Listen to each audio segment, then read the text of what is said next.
Olá, eu sou a Carla, educadora física, e nós vamos falar um pouquinho sobre atividade física.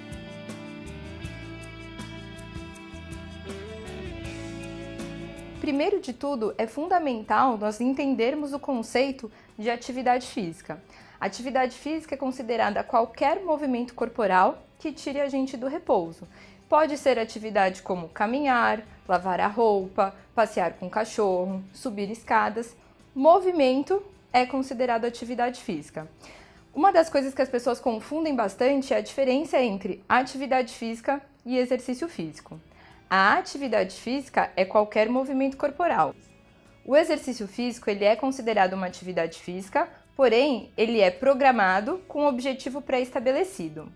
Então, um exemplo dessa diferença é uma caminhada que eu vou, por exemplo, daqui até um restaurante no meu horário de almoço, ele é considerado uma atividade física. Eu estou saindo para caminhar, mas o meu objetivo é transporte. Quando eu falo que eu vou sair para caminhar durante 10 minutos numa intensidade moderada, a distância pode ter sido a mesma que eu percorri entre o meu trabalho e o estabelecimento para refeição. Porém, se eu sair com um objetivo pré-definido, eu considero essa caminhada como exercício físico.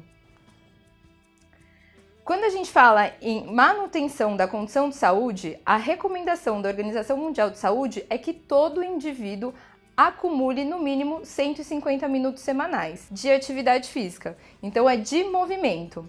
A Organização Mundial de Saúde ainda sugere uma divisão desses 150 minutos em blocos de 30 minutos, 5 vezes por semana, e esses 30 minutos também podem ser fracionados durante o dia, desde que dure blocos mínimos de 10 minutos.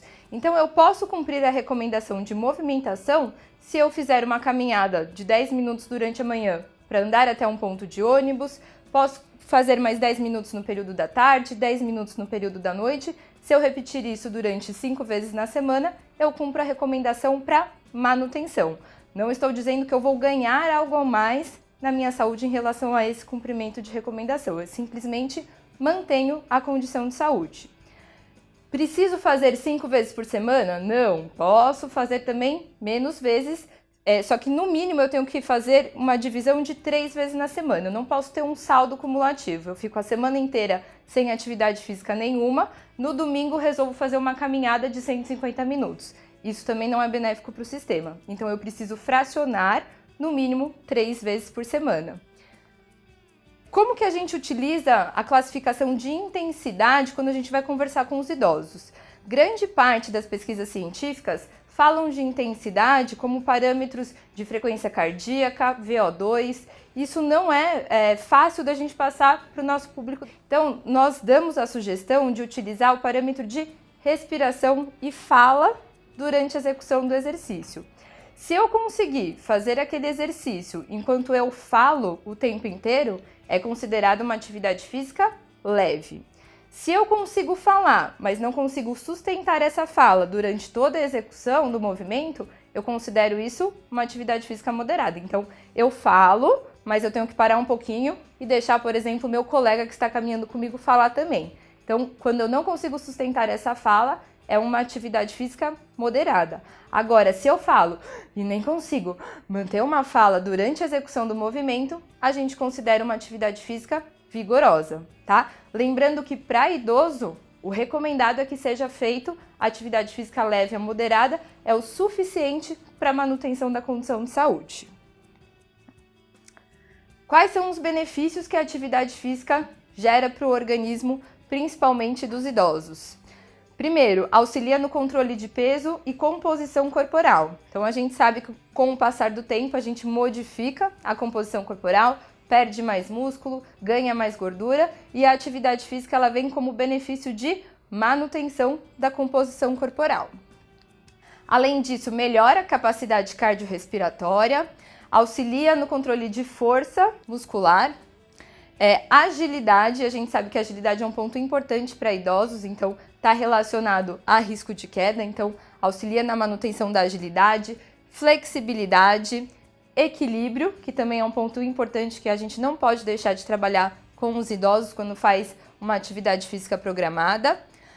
Além disso, auxilia no controle dos lípides sanguíneos. A gente sabe que de forma direta a atividade física não interfere no colesterol, tá?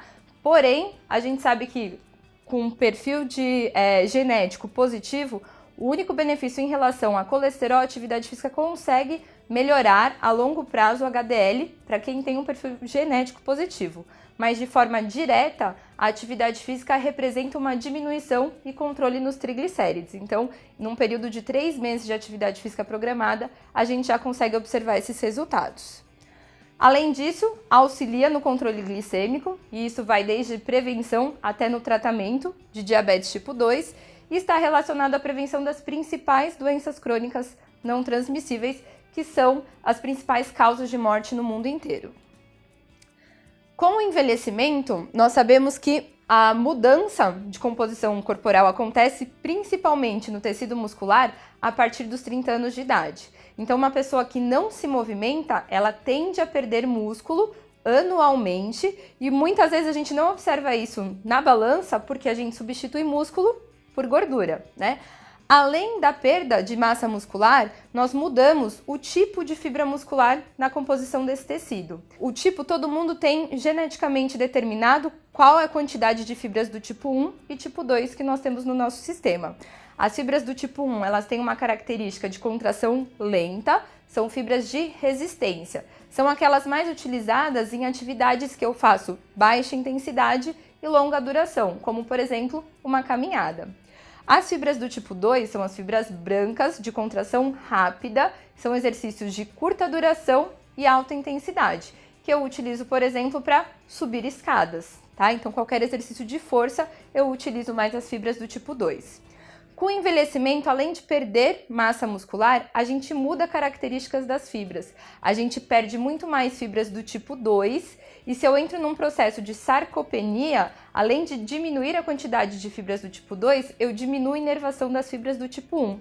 Por isso que muitas vezes os idosos sedentários, quando eles tropeçam em algo, eles não têm velocidade de reação e acabam caindo com a cara no chão, porque eles não têm fibras de contração rápida e por isso que eles ficam mais suscetíveis à queda. Além disso, como prejuízo, esse aumento de tecido adiposo que acontece nessa substituição de massa muscular com ganho de gordura faz com que o metabolismo do indivíduo idoso também seja modificado, aumente substâncias pró-inflamatórias e também favoreça o desenvolvimento de outras doenças crônicas associadas à produção dessas substâncias. Mas então, sabemos todos os benefícios de atividade física, é importante fazer durante o processo de envelhecimento. Qual é a recomendação exata para o indivíduo idoso? Então, nós seguimos o Guidelines, a recomendação do Colégio Americano de Medicina do Esporte, que recomenda exercício aeróbico para os idosos de 150 a 300 minutos semanais, naquela recomendação que pode ser fracionado, desde que dure blocos mínimos de 10 minutos. A intensidade de leve, moderada ou vigorosa, o idoso não necessariamente precisa fazer exercício vigoroso, mas aquele idoso que sempre fez atividade física, que está com um condicionamento bom, não tem nenhuma contraindicação clínica, eu não preciso proibi-lo de fazer exercício vigoroso, desde que junto com a equipe multidisciplinar seja feita uma avaliação e ele está liberado para isso, tá? Mas a recomendação, atividade física leve a moderada, é o suficiente. Quando a gente fala em envelhecimento, mandatório também fazer exercício resistido, que é o treinamento de força. Pode ser musculação, pilates, yoga, pode utilizar o próprio peso corporal, tudo que eu exerça, um movimento contra uma resistência, a gente caracteriza como exercício de força. E o exercício de força ele tem que ser realizado no mínimo 2 vezes por semana. Aquele grupamento muscular precisa ser estimulado 2 vezes na semana para conseguir uma melhora na condição que ele estava anterior a esse estímulo, tá certo? Intensidade moderada a vigorosa, aí o estímulo precisa ser um pouquinho maior para a gente conseguir o benefício do ganho de força. De 8 a 10 exercícios, em 8 a 12 repetições. Importante lembrar que o intervalo entre as séries deve ser respeitado exatamente pela adaptação da pressão arterial do idoso durante a execução do movimento. Não podemos esquecer dos exercícios de flexibilidade que devem ser realizados. Com o passar do tempo, a nossa musculatura ela fica mais rígida, e isso também acaba comprometendo mobilidade articular. Então, é importante que no mínimo 2 vezes por semana o idoso realize exercícios de flexibilidade e também realize exercícios de equilíbrio, tá? Os exercícios de equilíbrio não tem uma recomendação em relação à intensidade. O que o Colégio Americano sugere? Que a gente faça uma evolução de exercícios estáticos para dinâmicos, em base estável para base instável.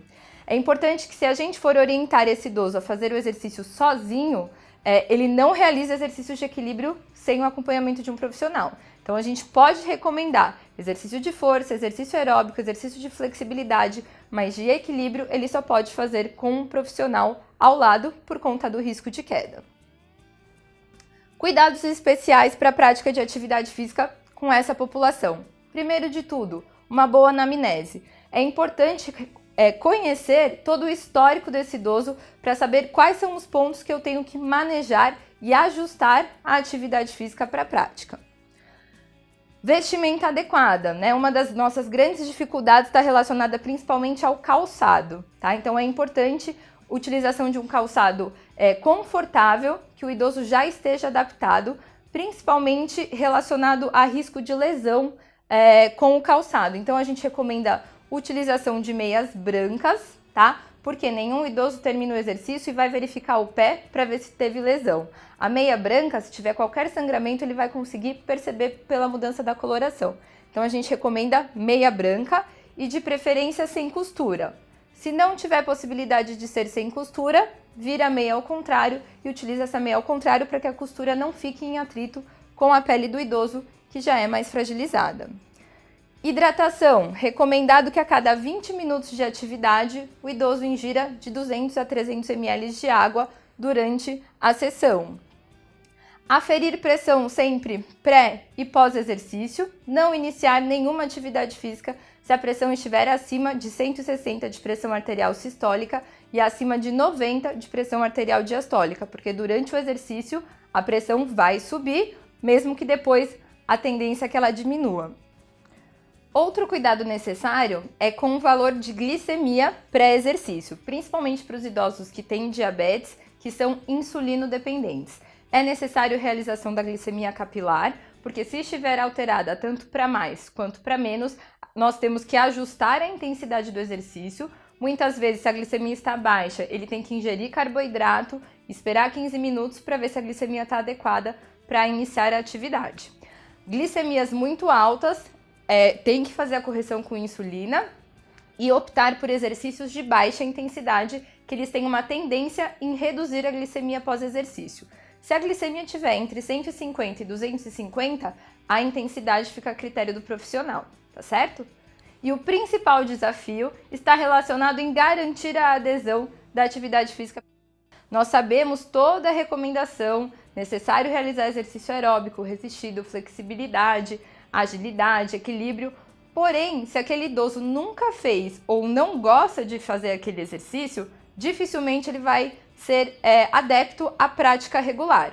Então, uma das principais coisas que nós temos que avaliar e perguntar para o nosso idoso é qual exercício ele gosta de realizar. Porque se ele sente prazer numa atividade física específica, é aquela que ele vai aderir. E aí, como profissional, a gente ajusta todas as características para atender o objetivo.